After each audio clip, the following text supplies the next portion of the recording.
Welcome to News from Boons.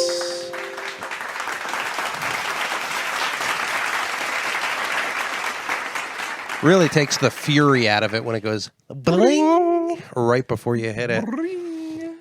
Today is, what's today? September 13th on the day of record. No, 12th? Uh-huh. One day after 9/11.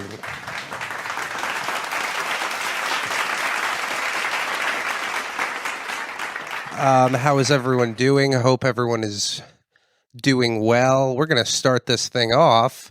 Do the second one. Not this one? No. Oh. I mean, we could start with that guy if you want. What's the second? Oh, down here? Yeah, you got it. Okay, here we go. Why are you working at such a young age? I'm saving up so I can retire at 15. Who do you look more like, mummy or daddy? Neither. For some reason, I look like the neighbor Steve. Must be a coincidence. Do you know this job isn't safe for babies?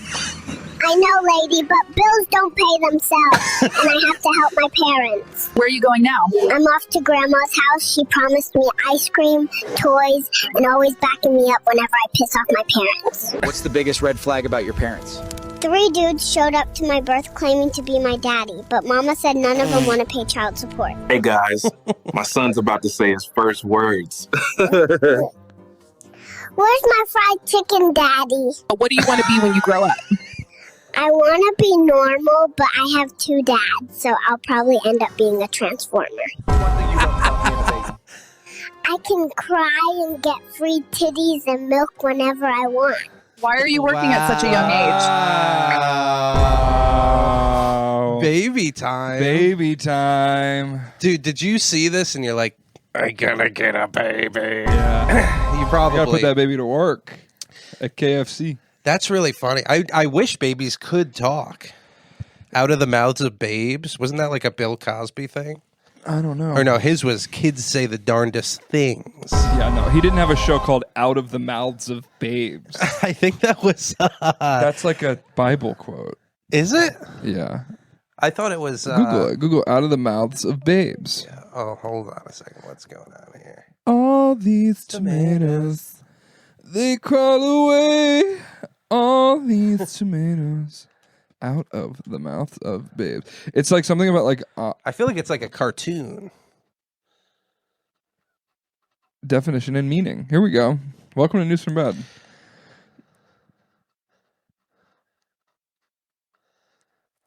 Young and inexperienced persons often can be remarkably wise. Wait, this is not... I thought there was like a cartoon, like a Sunday's cartoon kind of thing. No, it's a Bible quote. Psalms 8:2. Oh, okay. Oh yeah, this is not at all cartoony. This is a girl I went to high school with. No, it does look like a girl I went to high school with's daughter, but that's not what I was looking for. All these tomatoes, they went to high school. Yeah, so what is today? The 12th? It's Friday. It's Friday. It's a rough time in America. I don't think I can say that all the time. As you guys know, Charlie Kirk was assassinated. And I shouldn't like hit sound effects for that. But I've been completely obsessed with this. I get obsessed. You know how obsessed I've been. I've told you. I've watched like everything on him. This kind of happened when Norm Macdonald passed away. It was like I needed to completely consume all of his stuff. But this was different because I didn't know really who Charlie Kirk was when this happened, and I don't think a lot of people did. I think some people did, but I kind of knew him as this annoying guy on the internet who's like flexing on teenagers at colleges and stuff, and I have to admit I had the wrong interpretation of him. because I didn't get the full picture of who he was, and this like assassination hit me pretty hard, I would say. Just surprising. I didn't expect myself to have such a reaction to it. And I think there's a few reasons for that. One, it was such a televised, it's like everyone saw exactly what happened to him in graphic detail. I don't know if there's ever been a public figure assassination or some kind of thing that's been this well documented. So it made it all like very real. But I don't know. It's a tough thing. It's sad for a few reasons. One is because, you look into who he was, and he was a guy who stood up for what he believed in, whether or not you agree with that. He did basically the thing you're supposed to do if you are a man of Christ, which he was, and go and evangelize that as best as you can. And that's primarily what I took away from watching a bunch of his videos, is he was more spreading that gospel than spreading any other kind of political agenda. He was very conservative, but not extremely conservative. He was a pretty milquetoast person, which I think makes it a little more shocking, just surprising. Yeah. Because you expect, when people shot at Trump, it wasn't that much of a surprise because, not only was Trump a very boisterous and, charismatic and just kind of problematic person. Mm-hmm. Like he created this entire kind of tension with the way he was and the confidence he had that it didn't justify anything, but it made a lot more sense. So when that happened, I was definitely shocked, and it was a moment in American history that I was sure I would never forget. But also, it didn't work. It was a failed assassination, so you never got to like really know what it would have been like if he went. Mm-hmm. And with Charlie Kirk, it was like there was never even a doubt that he was going to pass away. It was kind of like in an instant, his life was gone. And he was 31 years old. He had a wife and kids. And that is, of course, a tragedy in itself. And all of the people that were there to witness it. One of the things I heard was right after he was shot, his daughter ran to him because she was afraid of the sound of the gunshot, and they had to like scoop her up and bring her away, which is just a horrible thing. And I know this is a comedy show. I try to make things funny, but I haven't really been able to sleep or think about anything other than that. And a part of me is kind of like, I got to stop thinking about it. But another part is like, this is kind of, when someone leaves a legacy like that, it's important to look at what they did and look at yourself and be like, what am I doing here? What is my purpose now? How can I help this in any way? And the tensions that were created from this, obviously everyone knows like what's going on online. There's people mourning the death of him all over the place, and there's also people celebrating the death of him. Which is easy to do when you're on the internet. It's easy to go and post a little thing with a text, and we've talked about it because it is like a significant thing that happened.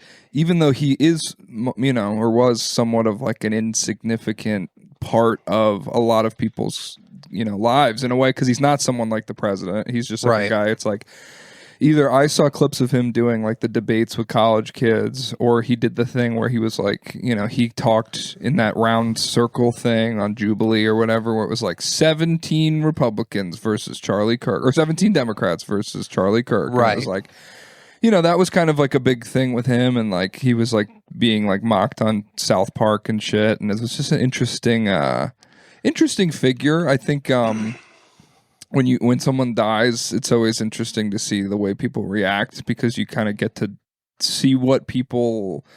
I don't know, man. It was interesting because like I don't really like Charlie Kirk. I never really liked his content. I would like watch some of his videos and pretty definitely like disagree with him. But sure.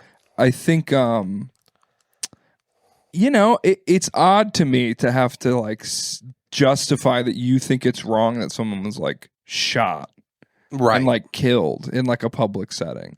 Like it's always odd to me to do that because it's like no matter what your opinion is, it does seem like someone said something online that I kind of like I thought was a good take on it, which was that you can tell whoever did this. I don't know. They have someone in custody, but they also had 2 other people in custody, so who knows? Right. But like whoever had done this isn't necessarily like some sort of like politically righteous person who did this for like a leftist reason. It's like if you're gonna shoot Charlie Kirk, it's like shooting like I think I said it's like shooting like Ethan Klein or something. It's like why are you shooting like an influencer? Yeah, it's weird to me to do that. Like it's just and someone online was like, whoever did this, it's more of like the apathy and like violent fantasy that like people who are like perpetually internet minded and people who are always on the internet and like to think that like killing Charlie Kirk will have like some sort of positive impact is just based on like why did you. He didn't even. I mean, he probably on certain people's lives had positive impacts, of course, but it's sure. like this is just it just was odd to me because he's not even like he's not like the guy. He's not even like Martin Luther King, which I've seen Republicans like put him in like a picture with like Martin Luther King. It's like, no, he wasn't really even like that. He was like a commentator. It's like shooting Bill O'Reilly or like Sean Hannity or something. It's like weird to me because it's like, what does this accomplish really? I think the reason it is more profound than you might think is because one, he was 31 years old. He started not America First. It's Nick Fuentes. Turning Point when he was 18, and it became the biggest conservative movement for youth, maybe in American history. And he was the guy. I know this has been done before, and it's going to happen since, and it's been done by other people, but he was kind of the online guy who would go to these colleges and talk directly to people, which is something that you would think is a lot more common, but it's really not. Like when you look at debates and stuff, debates don't really happen with people on the left and the right. They'll happen in like a very public way with like the president or whatever, but it's such a watered down kind of like canned answer format where you don't really get to see someone try to convince someone of that. The youth are a lot more malleable, and they're also firm in the the ideologies that they learned in their youth, but they're excited and they're ready to challenge him and whatever. And he wasn't like a Crowder guy though, too. That's what I think is a pretty interesting distinguishing thing about him, because he was like very religious. Like that was a lot of his angle, which like I know Ben Shapiro had stuff like that too that was like based in his religion. But like Crowder did like the a man can't be a woman, change my mind, or like everyone should have a gun, change my mind. But like Crowder was like trying to be funny, but he wasn't funny, and like trying to be like inflammatory. And then like when you would see like Charlie Kirk do these things, it was like, he's definitely like pulling clips and whatnot and doing like his podcasts and like commentating on stuff, but it was like a less, in the intention appeared to be less, let's make a bunch of 18-year-olds who just got to school like look stupid, even though that always does happen when you do those debates. But like it did appear to be a little bit more, I don't know. He was like the weird guy. It was weird to me that he was the guy that got this, because there's like, if someone like shot Nick Fuentes, who's like kind of like, I don't know what extremely controversial. Yeah, that would be different. But it's like Kirk just felt. It was just odd to me. Yeah, the whole thing was just strange to me, because like seeing people online like pulling quotes and posting things like, well, he said like if a couple people die to get like so we can keep the Second Amendment, like that's like a worthy cause or something. But it was just like I don't know. Like you can pull anything from anyone. I'm sure you could pull things from News from Bed that we've said. That's like right. I just don't. I don't like gleefully enjoy like someone's death. And like I have friends who like friends of friends that are like acting strangely, and my friends are like reacting to that, being like, this is like it is like a moment where you're noticing things about like how like the temperature of the culture and politics have changed for sure. And they have changed, you know, since like ever since, you know, 2016 and shit. I think people had their heads in the sand during Obama. They acted like everything was so much greater when Obama was president, and then like Trump took over, and like as if that was the significant moment where everything started to get worse. But it's like, no, the culture just like kind of changed and stuff, and like people were more like openly talking about the way they feel about things. So then you fast forward to like this week in 2025, you kind of, I don't know, man. I unfollowed a few people off Instagram, and again, it's like I'm not like a Kirk fan, but I'm like, I don't like your perspective on this. If you think that this is somehow like you know, of course we follow. I mean, I follow comedians. You're not on Instagram anymore, but it's like, oh my god, like the amount of like hack bits you guys are trying to pull like the day this happened, it's just, it's so like cold and detached. Like all we have is like the way that we have like relations with other people, our morality, the way that we view the world, and how we like share things with people. And like if you think Kirk was like a vile person and then gleefully enjoy his death, it's like, well, like where does it end though? Like what if tomorrow they shoot someone on the left side of things, and then you see Republican, like it's a cycle of things that's so messed up and strange to start like this outward political violence that it's strange to me. It's like, why are you setting a precedent for yourself now where you can somehow detached in a conversation with your friends in a group chat or like on your Instagram story, like relish in this thing happening? And it's like, dude, most of you probably didn't even watch his videos. Most of you don't even know like what he said. That's one of the big things I noticed, because when I was not very familiar with him. I don't like that kind of stuff. I don't really, it's not what I search for and seek out when I'm looking for something to put on while I'm like, you know, working or playing video games or whatever. But I saw a lot of people quoting stuff about, and Stephen King was actually one of the people that quoted this. I saw that thing with the rocks. Yeah, he said Charlie Kirk believes that gay people should be stoned to death, and people were piling on this. And I Googled it. I said, did Charlie Kirk ever say this? And the first thing Google said was, yes, Charlie Kirk said people are stoned to death. So I was like, that's crazy. Where did he say this? And as I scroll down, the third bullet on Google goes, while Charlie Kirk did not directly say this, he is a firm proponent of Bible scripture, and in the Bible infers that gay people should be stoned to death. So he never said it. They just they completely, and this was all based on like an article and like whatever. And you bring up a good point. Just a little bit of history. Like I am a Republican guy. But that didn't happen. It didn't happen in like a foul swoop. It happened. It started during COVID, when this rhetoric about the right began kind of kicking up.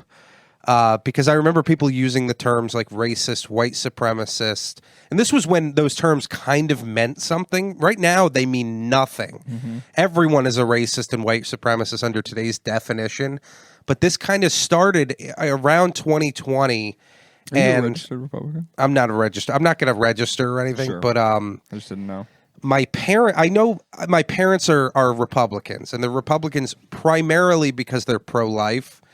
So when this kind of labeling began, I got to look at my parents, who are great people, and be like, well, they're not what you're saying. So what you're saying is just trying to drive emotion into this. And I kind of just floated into the middle. I started a podcast called In the Middle with Paddy because I was like, this is, you know, I don't want to be a Republican because I didn't like Trump. I didn't like a lot of the things. I was very pro-choice at that time. I was very, you know, I kind of believed in all of the things that people were saying, like about gay rights and all this stuff. And it's like, it's not that I don't believe in any of that now, but this kicked me out of the left because I was like, I don't want to label my parents that way. I don't want to be on that side. And then slowly, as time went on, I just drifted toward the right. And a lot of that was because of the rhetoric that was being used and the way that they were talking about the other people. And I noticed that if you were a Republican and you had friends who were Democrats, that didn't bother the Republicans, but that wasn't given the same credence the other way around. I still know of a lot of left-wing people that will not talk to Republicans in their family. They will kind of get rid of any friends that they have that are Republican, and it's almost like a hatred for the other side. Yeah. Which I couldn't. People have that perspective though too. Like, yeah, I think that like sometimes it's like, I don't know, man. People are so politically uneducated. I'll say you said some of your background history stuff. Like I was raised by a Republican. We watched Fox News every night and Bill O'Reilly. And I remember going to a Sarah Palin rally when McCain was running, and I would like volunteer at this. I volunteered once at this thing in Orlando when like Mitt Romney was being nominated as this big like Republican convention, and like I was like, you know, I remember I worked in the Capitol for like a Republican representative and stuff, and like I was like sort of ushered up through this kind of vein of things. And then you reach a point where, you know, when you hit college and late high school and you start like seeing different things and other perspectives, and particularly the Trump stuff, I mean, that felt like such a strange time because like it activated so many people to have like political ideology, sure, and like so much like belief and stuff. And like when I was in college, I was like, I love Bernie Sanders. I hated Hillary Clinton, but I wasn't one of those guys who felt himself when Bernie was dropped out, like go to Trump. Like I still stayed on the left side of things because I was like, I do feel like this is like, I don't know. That was just like at the time. That's what you do when you're young, because your friends are all like most younger people are left leaning, mm-hmm. right? And you want to be a part of your friend group, and things make more sense to you from the left side when you're younger, you know? Sure. Well, a lot of my friends when I was young were like loved Hillary for some reason, and I was like, I'm still mad about Bernie. Why are you like wearing like I'm with her shirts? Like right. This is weird. So that was a lot of the initiation into things of being like, oh, this maybe isn't as binary as I thought. Like it's not just, you know, it's easy to believe it's like, you know, liberals are good and Republicans are bad, and it's right. like that's like not an it's not a useful way to operate in the world if you right. just start to think of things in black and white in that way, as if someone who's under a certain hat is just, you can just attribute everything you assume is bad about politics to the people that you disagree with and everything good to your side. And I don't understand from the left-leaning perspective why there's so much belief that it's like we're like the good guys of things. Because if you look, it's like, okay, like Joe Biden, kind of like a whatever weird president, like weird blank slate of a guy, elderly, then the Kamala stuff, and like the way it's just like they always like there's always statistics, you know, shit like, oh, like Obama deported more people than Trump did in his first term, and like Obama bombed more people here, and you know what I mean, that kind of thing, like the drone strike stuff with Obama, and like you start to get an understanding of political stuff where it's like, oh, these are like paint jobs on similar ideologies, and like the things that are different about these people are like aesthetics.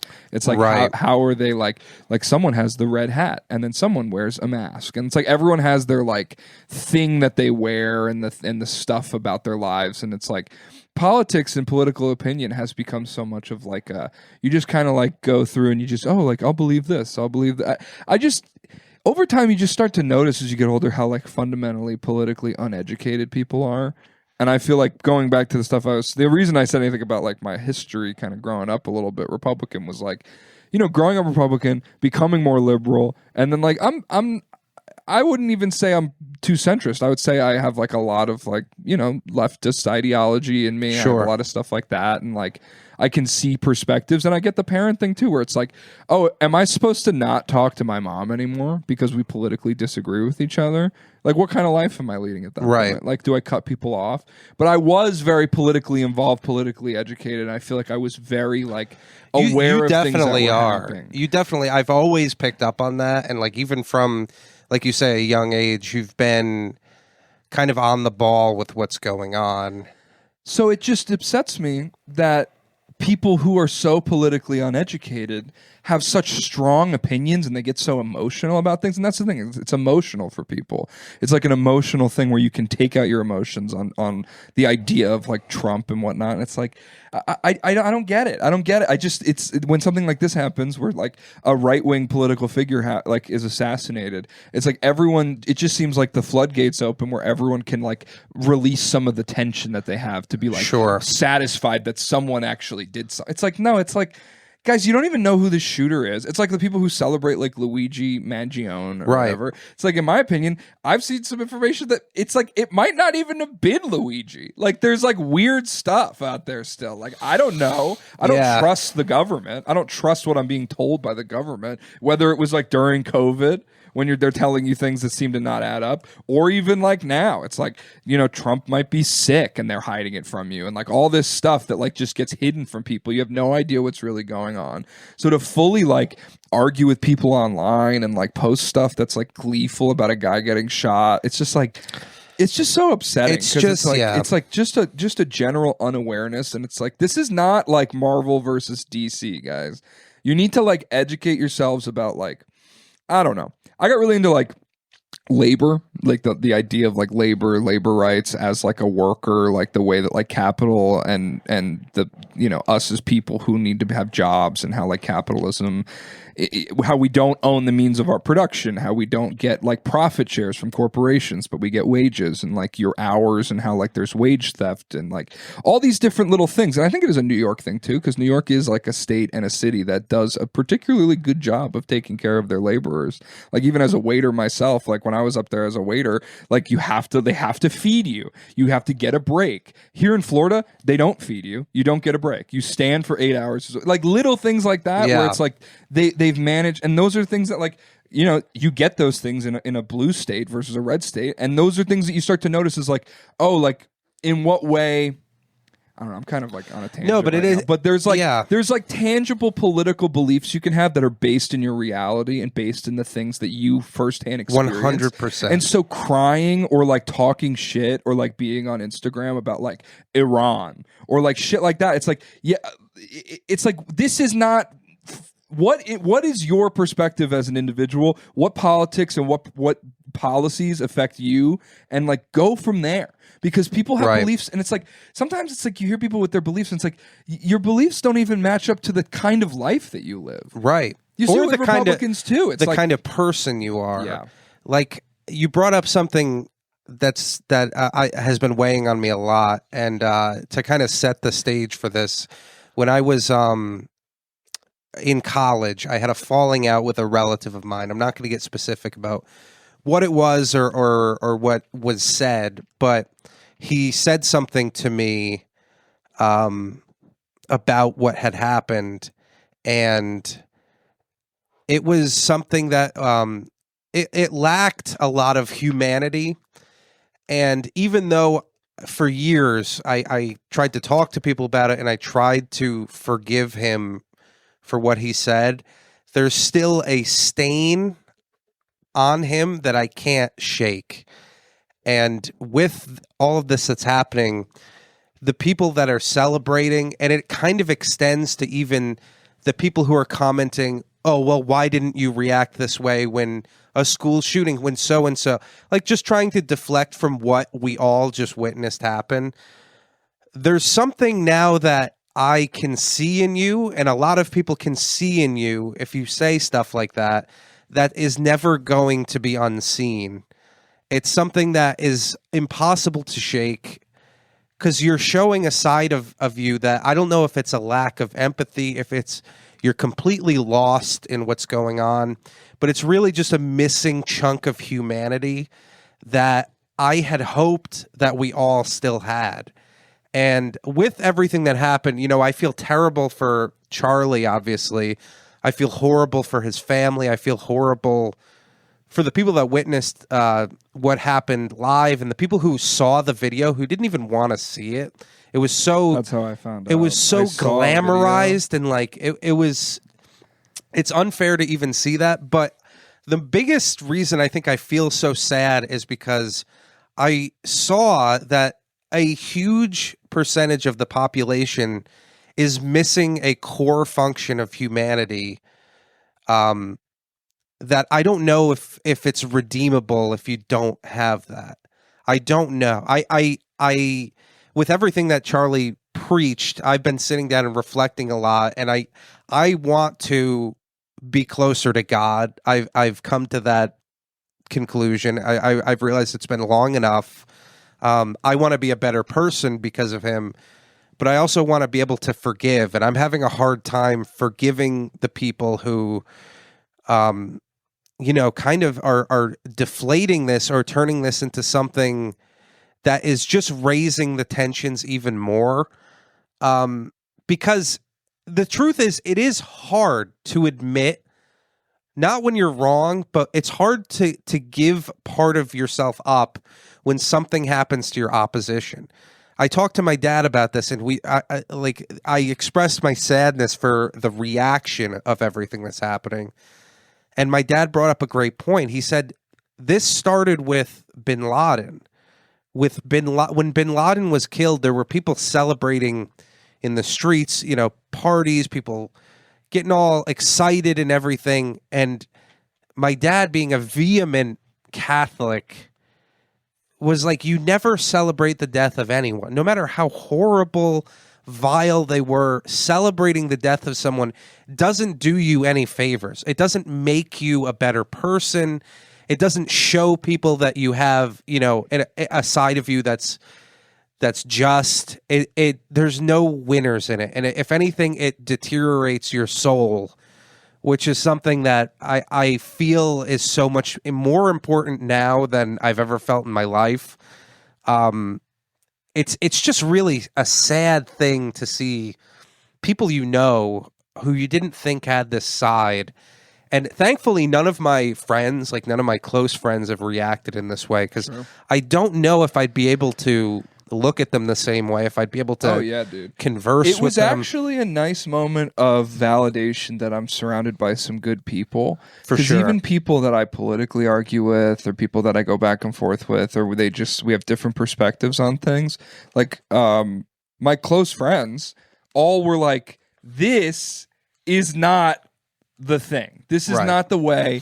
And it's, man, it just bothers me, because it's not like you're sitting there watching some movie where everything's happening. This is real, just because, but that's what you're saying. I hear you, because there's a detaching nature of the phone, and there's a detaching nature of media where we're watching things on a screen play out. It's the same screen where you can, to be crass, you can jerk off to the screen. Mm-hmm. You can watch a movie, you can watch a stand-up special, you can read an article, and then you can watch someone die, all on the exact same thing that you hold in your hand or you're watching on the TV. Right. And we are biologically, in certain ways, but also psychologically, unequipped to be able to understand these ways that the media can influence you. Not media like the news, but media like any kind of media, whether it's music and movies, or a TV or show or whatever.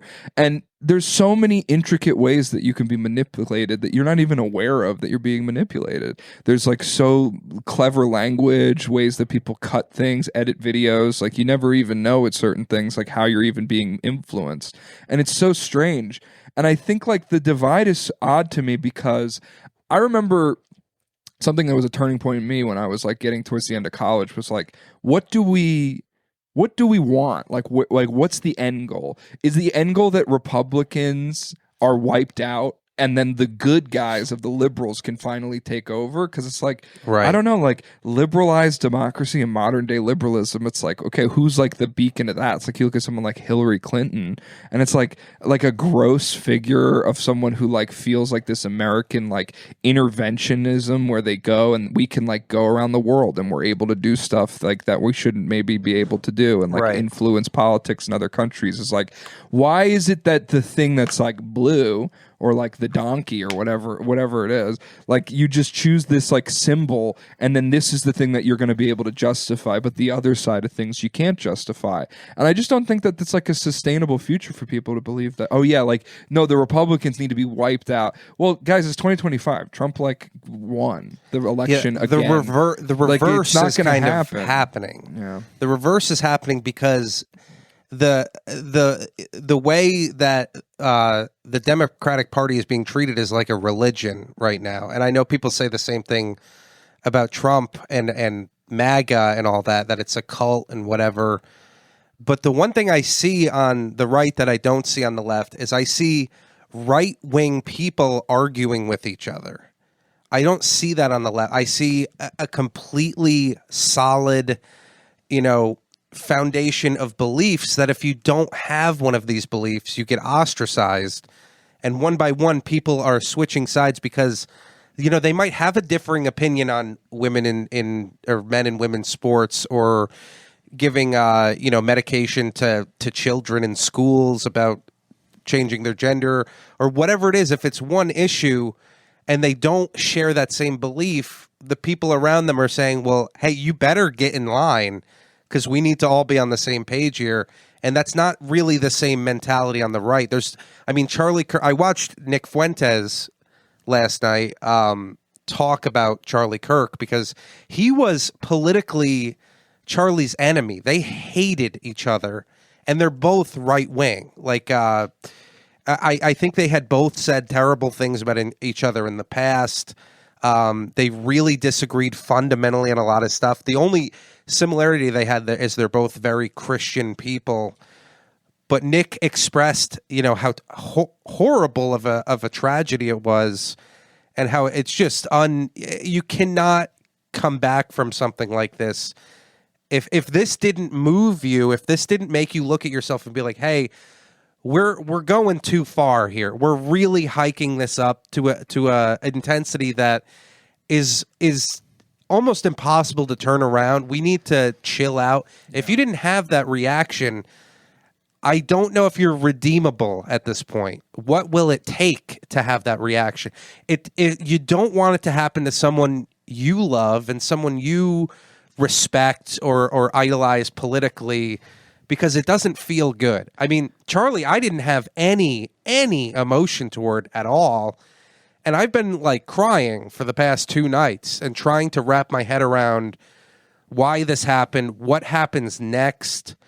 It doesn't seem like anything good. I think the best thing we can all do is just try to unify in a way that we can put politics to the side, but I don't know if that's possible anymore. And that's the hardest thing to grapple with, because politics never used to be like this. It always used to be you knew people who voted for the other guy, and you would still go to their house for a barbecue. Your kids would still get together and meet up. It wasn't a thought.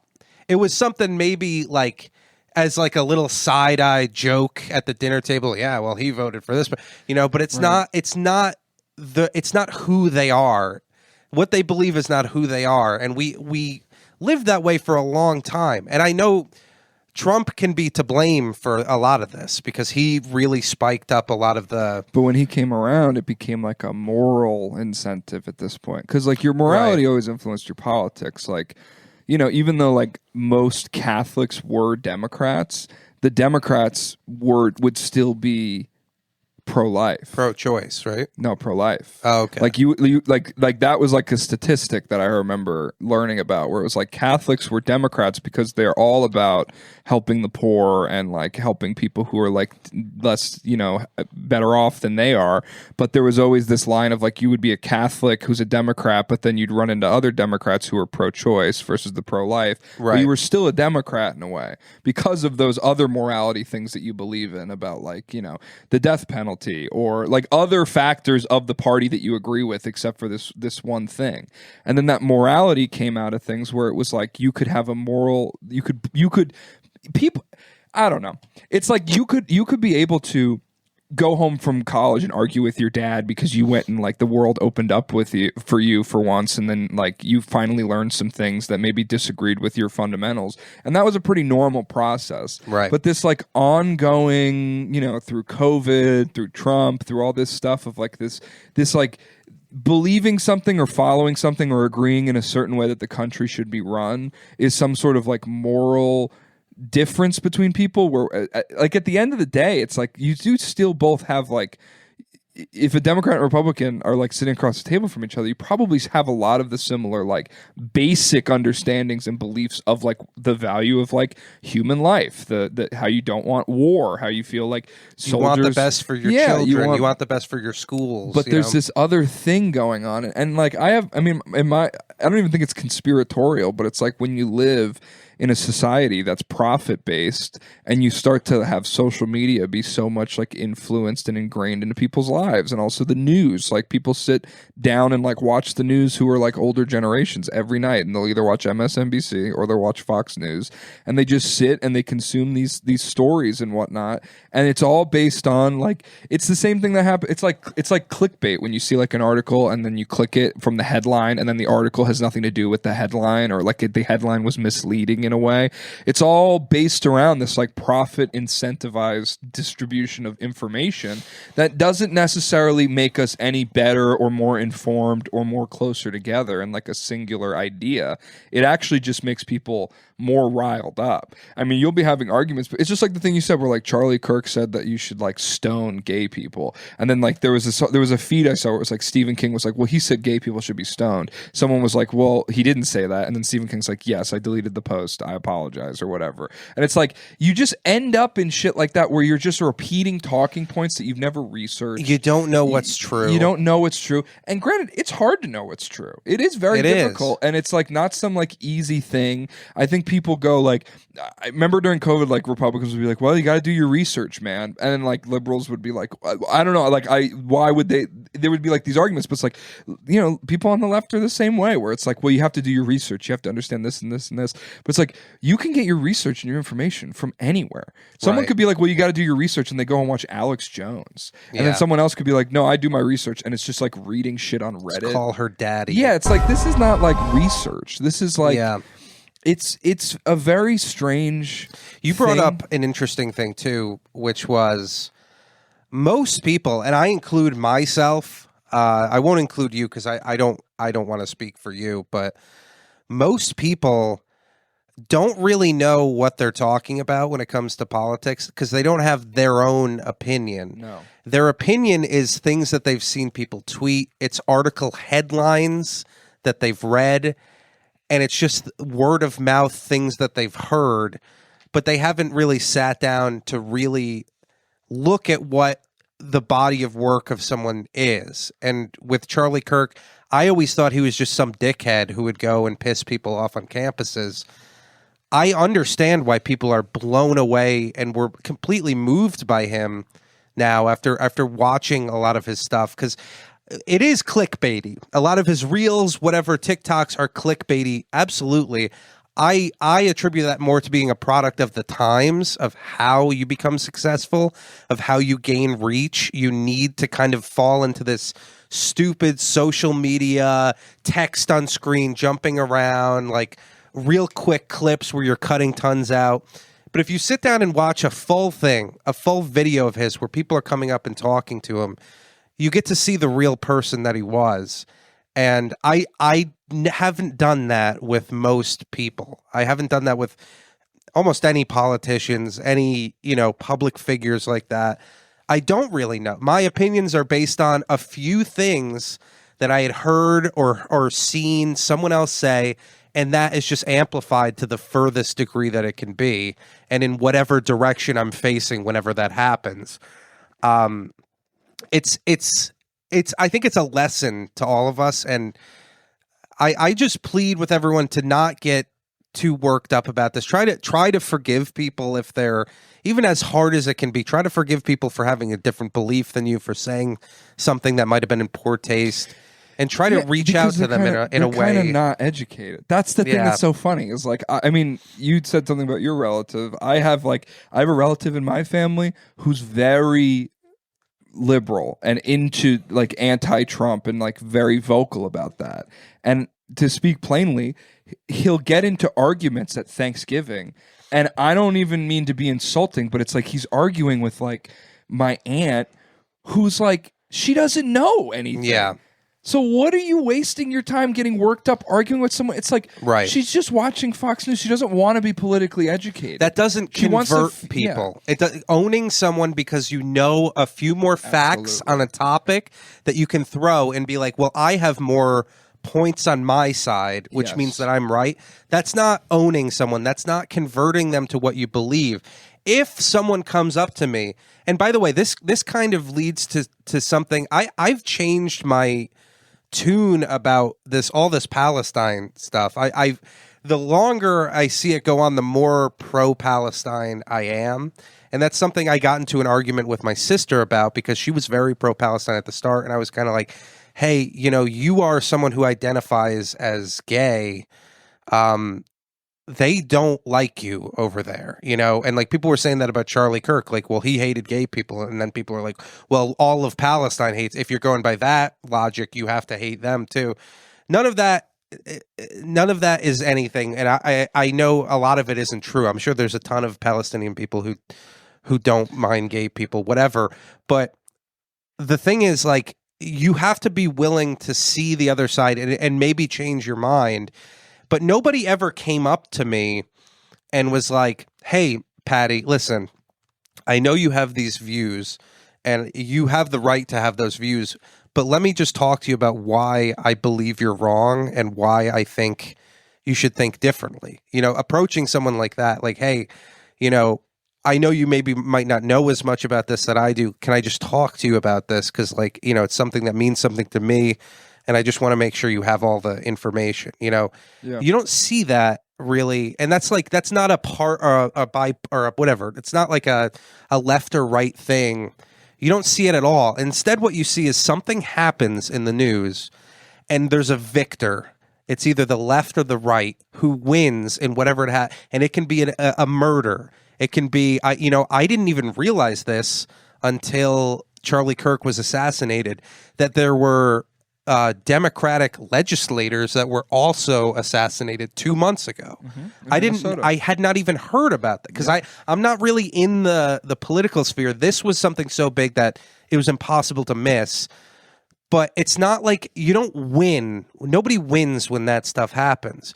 Just because something happened and your side looks better, that's not something that converts people to come to your side. That's not something that you can hold over someone to make them feel like they're inferior to you. That's not the way. Instead, that pushes them further away in a direction where now they're grasping for whatever they can to hold on to their belief. Your political belief has become so ingrained in who we are. It's like a religion now that you can't pull people away from that with big foul swoops of, oh, look at this. You bet you feel like an idiot now. Look at this. What about this? You have to try to meet them in the middle. And because it's hard, dude. It's so hard to have something that you fundamentally believe and then to just drop all that. It's embarrassing. It feels like you are dumb. It feels like you've completely, and I think the reaction is to grab on even tighter and push yourself further in the direction that you were, because you're like, I'm just going to ride this ship to the end because I don't want to be the one who has to admit that I was wrong. I think something I've been thinking about a lot, particularly since Trump got reelected, is how your classic American liberal Democrat is kind of like a worthless group, a worthless ideology right now, because part of the reason I felt like Kamala lost and like Joe Biden was not a strong candidate despite his age is that they haven't been able to fundamentally set themselves apart or have any strong beliefs that aren't like policies that aren't just like, I mean, if you remember like Hillary Clinton's campaign, it was like a weak campaign. Like her policies were like weak. It was more of the same. It wasn't like, and I don't think we were left in a necessarily horrible place when like Obama left office and Trump came in. I think Obama did a lot of things to like through the 2008 financial crash and bringing us back into like a more stabilized zone and having to bail out the banks and having to figure out, economic things. And I just think like, as someone who like supported Bernie in 2016 and then supported Bernie again in 2020, you see kind of these things where it's like a leftist candidate with real policy and ideas and change, even though it's like maybe not the best solution for certain things, you can see those things. You can see that like the Democratic Party has like egg on their face. It's like they have like no real base of anything other than the fact that they're not the other thing. Right. And so when you're following your intuition, you're following your beliefs, and you're following things that feel like a real actual solution, something you can support, something you can agree with, it's difficult to find yourself now. It's like, well, the Republicans, they're like infighting, but at least they have like core beliefs. Like Israel right now is such a big topic that people talk about. And I think like Marjorie Taylor Greene had said something about like Israel, like against Israel. And everyone was like, whoa, Marjorie Taylor Greene based ? Actually like anti-Israel. It's like, well, guys, to be honest, anyone who takes 10 minutes to research Israel, it's a little bit like, why are we sending them all this money? There's not a lot of good things you can see when you research Israel. Like what? Like it's not something you shouldn't have to be like, whoa, this person actually. I mean, Marjorie Taylor Greene's not a good example, but like someone in that vein of like a Republican who's like, I don't really get this Israel thing. Aren't we supposed to be America first? Aren't we supposed to be more isolationist? Why are we still in Ukraine? Why are we still helping out Israel? Why are we bombing Iran? Like, why are we bombing like a sovereign nation because we don't want them to have nukes? Like all these questions that you can have.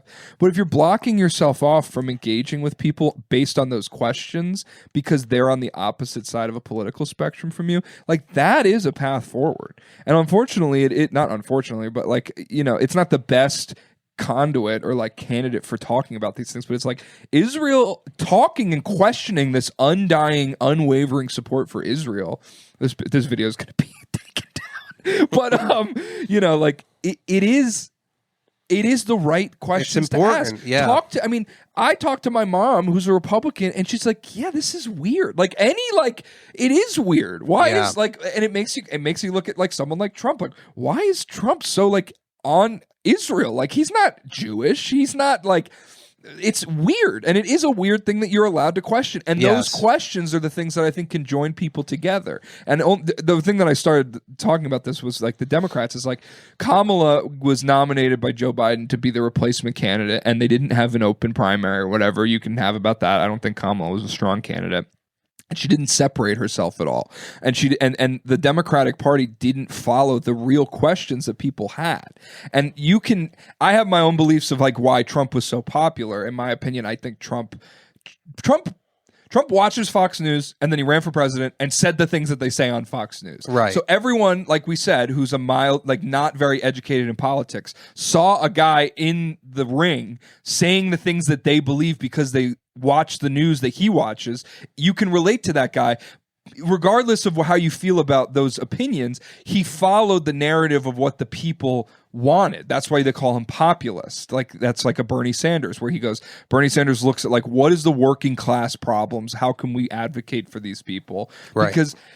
And so to not lead your candidacy and not lead your platform based on the interests and those things like the Israel conversation, like, oh, this is an interesting conversation beyond the borders of like across the aisle. People are actually questioning these things on both sides. Let's talk about that openly in like a political sphere.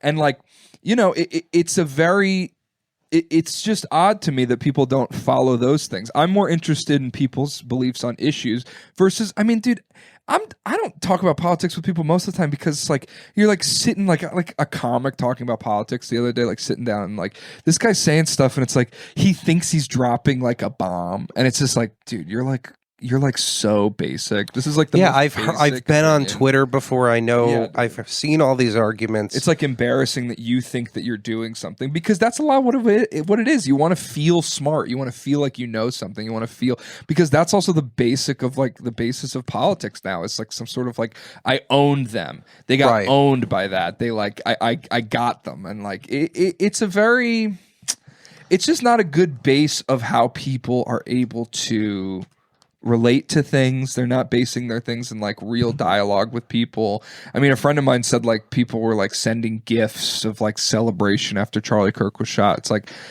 by all reality, the guy that shot Charlie Kirk is crazy. There's no way around it. It's not, and he's not left or right. He's more crazy than whatever his politics would end up for being. sure. The guy who shot at Trump, it's like, well, he donated to the Democrats and the Republicans, like blah blah blah. He's like, he was like also supporting Trump, so why would he shoot? It's like, yeah, guys, these are insane people. Do you understand the act of buying a gun and planning to assassinate and shoot someone like that? It takes away your capacity to be on either side of things. Right. You know, it's just odd, man. It's odd that people don't talk about shit like that. They don't have conversations openly about the issues, and they're more indebted to like feeling like they're right. Right. Yeah, it's I think like one of the things that is kind of bothering me too, and this is like different from all of the political tension and other kind of, left versus right things that we've been discussing. But I know right now they have someone in custody who they believe was the assassin, which is great because obviously, it's been two full days and they didn't have anyone. I don't know. It's hard for me to say whether or not I believe that this person was not that they were the one that did it, but that what the intentions were, because I think Steven Crowder released information, and he's now getting probed by the FBI, by the way, that there was transgender ideology written on the bullets and on the gun, or at least on the gun that the assassin used. I don't know how much I believe any of this, and it kind of puts everything about this situation into question for me, because it's just hard in today's day and age where the assassin of Trump, or the assassin attempt of Trump, we didn't learn anything about that killer. We didn't figure out why he was spotted on a roof with a rifle and Secret Service did nothing about it. We don't know why the local police were the only people responding to this. We don't know why. There's so many questions that are unanswered still. And now with the Charlie Kirk thing, I just don't know if I believe it was a transgender ideology that led to this. It seems like something more is going on. And I know before Charlie Kirk was assassinated, he was talking to Ben Shapiro, and they were debating Israel, the thing that we're just talking about. And Charlie was anti-Israel, and of course Ben Shapiro's pro-Israel. It just makes me think maybe there's some other player in this. And I don't think it's a left or right thing. I know this is all conspiratorial. I don't know. It's probably not true. I just have a hard time believing that it just seems too perfect for it to be like, oh, it's another trans person. Well, now, there's this bill trying to get passed to make sure trans people don't have guns. There's things going on that are almost perfectly built around the political impact of what this assassin stood for. I don't know if I believe it. It seems like the world is so evil right now that it could be an exterior force that is trying to have us react this exact way. They want us at odds. Because there was a guy who claimed he was the guy who killed him, and they arrested him, and they're like, no, you had nothing to do with it. There was something else that happened that was like really weird. There was like a guy behind Charlie that was giving like weird hand signals. The shooter was 200 yards away, which I don't know a lot about guns, but that seems like a long way away. That's not someone who is just showing up and they're like, today I'm going to kill Charlie Kirk. It's clearly a premeditated thing. It took so long to find the guy. A part of me thinks there were ulterior motives here that are not a transgender issue. And I'm not saying that the transgender community doesn't have its own problems right now with mental health, but to me, it's everything. Now, everything is fishy. Everything is fishy. Yeah, man. I'm trying to find a little clip here, but I think I know what you're looking for. I don't know how to find it, but dude. Of course, it's fucking fishy. It's everything's fishy now, dude. I mean, I went on a little tangent down looking at Mandalay Bay in Las Vegas, that like huge shooting that happened Sure. in Vegas, and how we just never got any information about any of it. We never really found out much about like what that was about. And like the more you look into it, the more things you find out about, like, you know, I'm not even like a conspiracy theorist, but again, like even talking about politics, like why is that? Why do I have to say that? Like I you just look into stuff and it's like very strange, very strange. Right. That's the one. This is the one. Yeah. So I just want to say this is a clip from one of Charlie's. This was an Prove Me interesting Wrong. clip. It's also interesting, Paddy, that all these clips that are like an empathetic, sympathetic Charlie Kirk come out after he dies. Yes. Versus like, you know, where it's like, was any where of was any of that? this before? Like, it makes it easier to be like, oh, this guy was an alright. I don't think Charlie Kirk really did anything that warranted like a murder. Absolutely. Like, I don't think so, because he was like, you know, he had beliefs and he was like a political organizer, and I understand that. Like, but it is I don't know. It's very odd. It's very odd to me, like the way that this stuff all plays out and this stuff all shakes up. But you can play the video. We can talk more after. Yeah, basically to set this up is there's this transgender man who came to one of Charlie's events and spoke, and I give them a lot of credit because they didn't come at it from a place of violence or malice. They genuinely wanted to talk to him about issues that they were experiencing themselves when going through this extreme because most people that go up and talk to someone like Crowder or Kirk, it's like a cathartic, like, let me go yell at the guy. Right, and I'm like, not going to change my mind about anything. I just need to get this stuff off my chest. This is an interesting one. This is an interesting... But this, when I looked up, because I when they said transgender ideology, I was like, okay, well, what the fuck did he say about transgenders?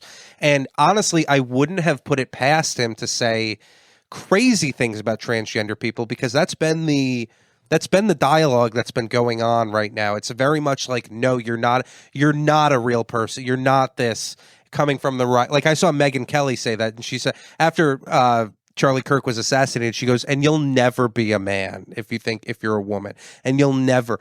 And like I don't like that. I don't think it's the right way to treat people who are delicate like this. And, you know, you can call it mental illness, whatever you want, but that's not the right way to go about it. You need to come from a side of compassion. So when I looked up this stuff, because I needed to know what he was doing and what he was saying and why people would want him dead.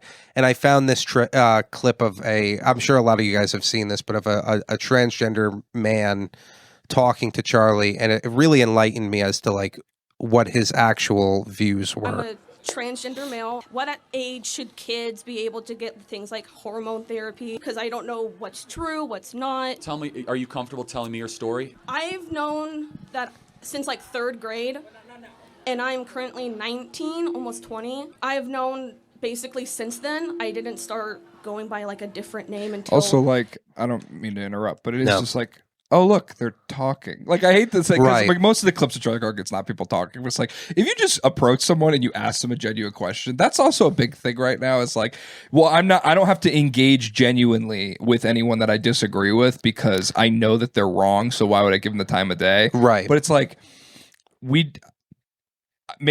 okay, so there was like a thing that I'm going to be very vague about that's a little bit of a break. Like, this is a little brevity, but there's some... Okay, there was a sign found on the street that connected to a comedy show that I'm doing. I know exactly what you're talking about. Someone texted my buddy I'm putting on the show and said, someone's hanging up racist signs all around town. Yeah. And when you see the sign, it's like, well, it's not racist. It's odd. But it's not a racist It's not sign. racist, right. And so there's things like that. It's like, why are you starting with that? Like, before you even send me a picture of what the sign says or is, you're trying to influence me to believe it's racist. It's just because the word racist has completely lost its teeth. It used to be, when someone was called a racist, it was like, it was horrifying. Like, you were scared of them. Yeah. Now it's like, it's used all the time that it doesn't mean anything anymore. It needs to be like a new word, I guess. But it is like, yeah, it's, hey guys, everything is not racist. Talking about black people is not racist. Talking about Asian people, talking about, you know, certain things that are going on based on race or not race. These are conversations that we need to have. They're things that we're leaving on the table here that we're not addressing that are only doing harm to those races of people that are involved. Reality is uncomfortable. There's a lot of uncomfortable truths and uncomfortable moments and discussions that we need to have. And it's just because we're in a time where you don't even need to look in the direction of those conversations that it's becoming harder now to have them. But it doesn't mean that we shouldn't be having them. In fact, now it's more important than ever. And I think this kind of conversation about transgenders is important. And I know it's a hot topic, but it's a hot topic because it's such a new thing. Shops at Hot Topic. Yeah. That's the one joke you're getting today on News from Bad.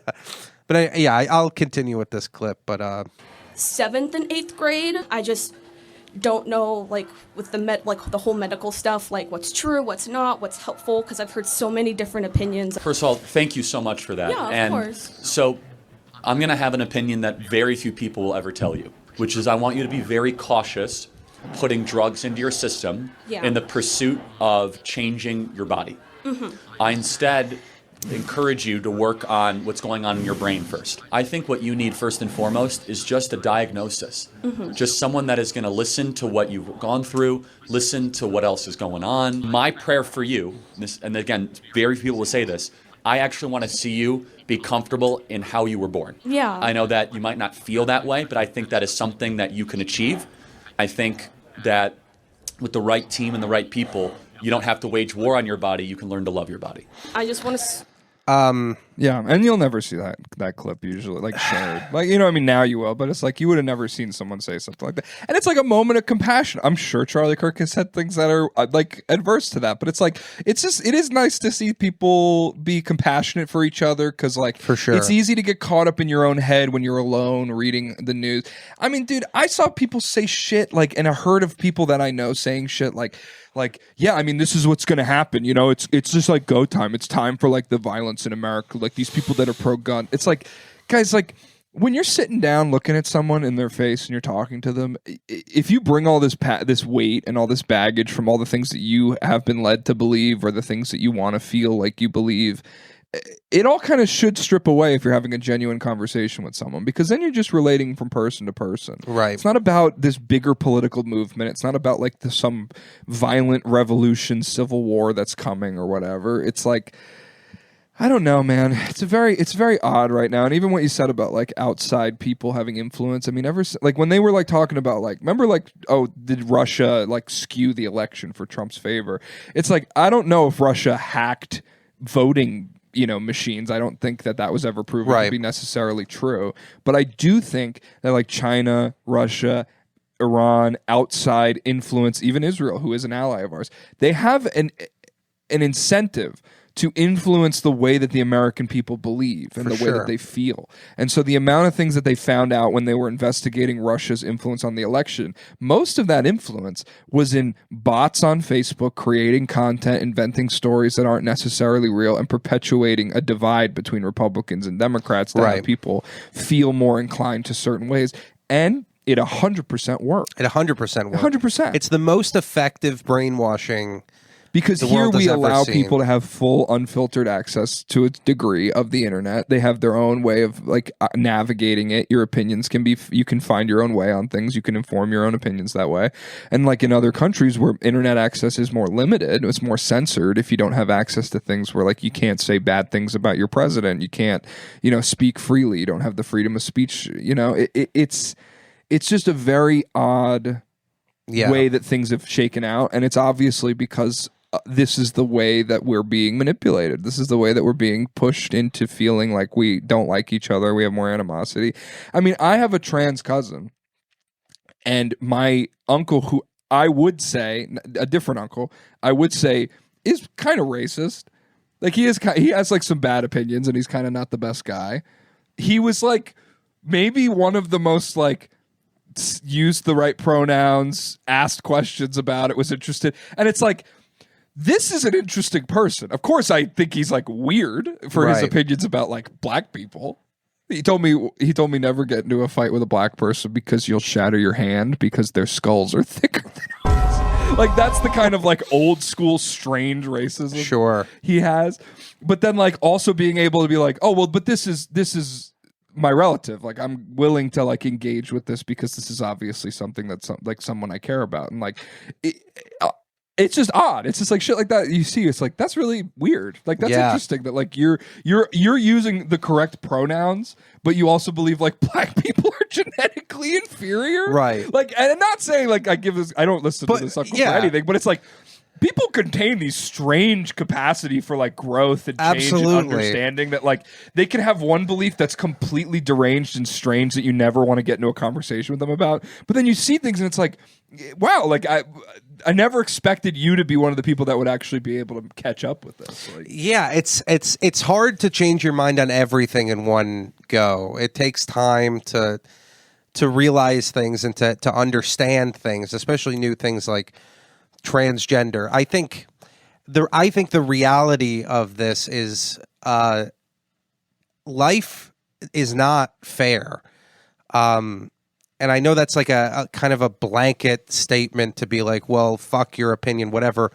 But the truth is not everyone is dealt the same hand. Some people grow up hating themselves and they hate their body and they feel like they're not who they are and not who they're supposed to be.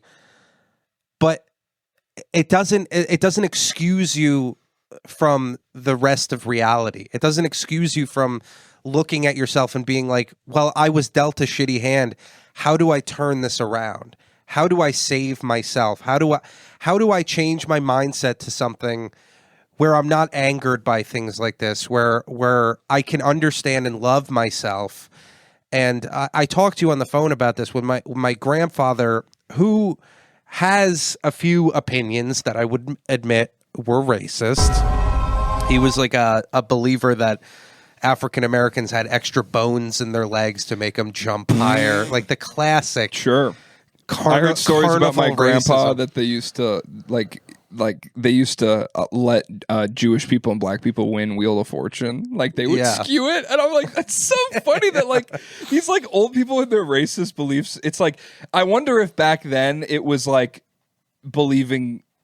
Just like a belief that you could hold, you know what I mean? Like, if you live through like the civil rights movement and you start to see more integrated society as you grow up. It was like a fun talking point, I feel like. I don't know, it was a fun talking point. Like at the bar with your friends. So anyway, they got these bones in their legs that makes them faster. But my grandpa was... Well, you might be right. There's African tribes that have fast twitch muscles that make them actually be able to like be more athletic. To be able to drive a golf ball 1,000 yards. Yeah, exactly. But no, there are biological differences for sure.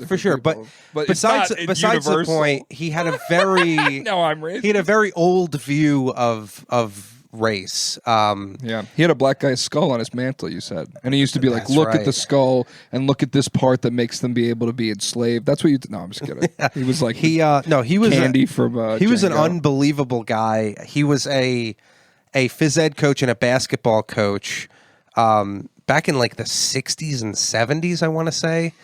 And his team was primarily black men. And the way he treated them was very tough. He was very tough on them. He told them, like, listen, I know you have a shitty life. He wouldn't talk like that, of course, but I know you got all these extra bones in your legs that you're dragging around to class. But he said that doesn't excuse you from not being the best person you can be. It's not an excuse. I'm not going to accept that as an excuse. I'm going to treat you the same way as I would treat anyone, from someone who had the best upbringing in the world. And people were mad. Like his students and his players, he was extremely difficult on them. When he passed away, I think it's been 2 years now.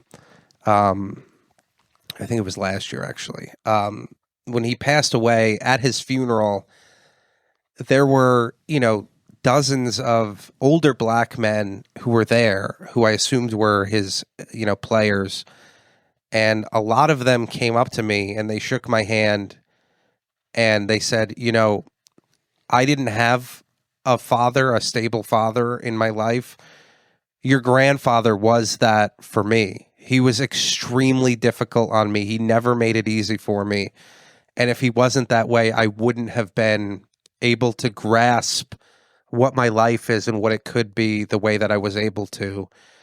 And you know, saying that, that's not like an excuse to treat people wrong, but it's kind of a message that whatever your upbringing it is, it doesn't excuse you from being able to climb your way out of it.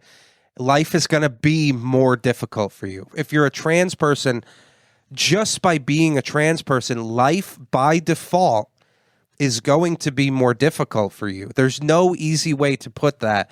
And it might not be because it's not going to be because you're not allowed in a store, you're not allowed, you know, to go to an event or something, or allowed to do things that non-transgender people are allowed to. It's just that people are going to look at you differently. You're not going to be able to change the way that people interpret you.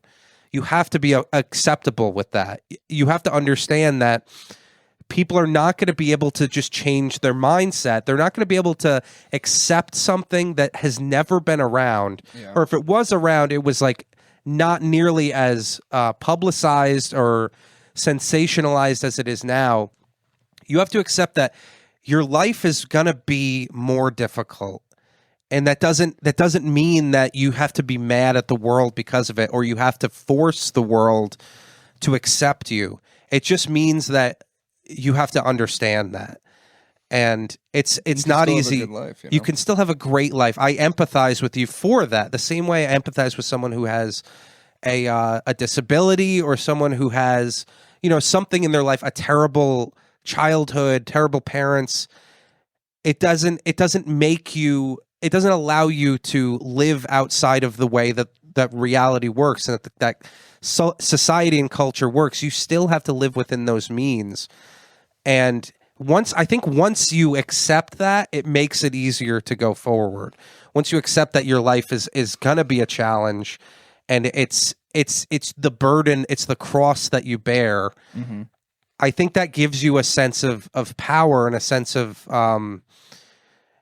just agency over your life. Exactly, and confidence over who you are. Yeah, that will grant you so much more happiness in life than having society bend their whims to you, because it's an internal thing. Sure. You're coming to terms with yourself. You're loving yourself. If you truly love yourself, it doesn't matter what the world thinks about you. Right. It's like if like a gay person is like going around and constantly like arguing and like constantly being like politically motivated, or like having like cutting off their family, versus like a gay guy that just like owns it. Like a guy that's just like, I'm fucking gay, I fucking love dudes, and I'm just gonna fucking own that about myself. It's you gotta just prioritize your quality of life. Unfortunately, nothing really changes. Like it's really hard to enact change. And so you have to find a good way to be, you have to find a good way to operate, a good way to be like day to day in your brain, and be settled with yourself. And like, just because society doesn't accept you, or things don't work out the way you want it to.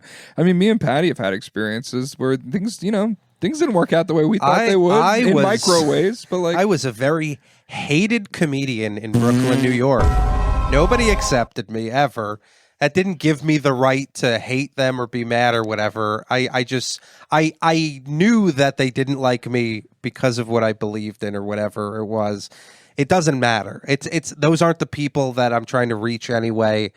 It's also like when you know, whether it's a political belief or whatever, that's just something, if you truly believe it, you don't need their honor, their respect, their understanding. Yeah, if they don't give you a basic respect, then you don't need it. It doesn't matter. Fuck them. Yeah, fuck that. Exactly. It doesn't just keep going. Yeah, be yourself. Love our socks or whatever. Whoever gay guys watch. Right. This podcast. We love you guys. We love you guys. That. You guys comment really weird things, but you know, that's your life. That's your cross to bear. Yeah, your sock to wear, your cross to bear. But anyway, the crosses that our audience wears have socks on each corner. Yeah. Speaking of mentally ill people, I mean, I sent you a link. It'd be interesting just to, as a final note, because we're kind of like discussing people like this. I found a new weirdo for us to discuss. I really am interested in this guy. I like him a lot. He's an Elvis impersonator. Okay. But he's like really bad. Yeah, I mean, look at these. Yeah, click any video. I mean, are these videos? These are all videos. So any video you want to click. I like when he performs like for a school. My Boy, covered by Jack. There must be audio. Click that out. Here. Yeah, right there. Okay. So he like puts the whole getup on.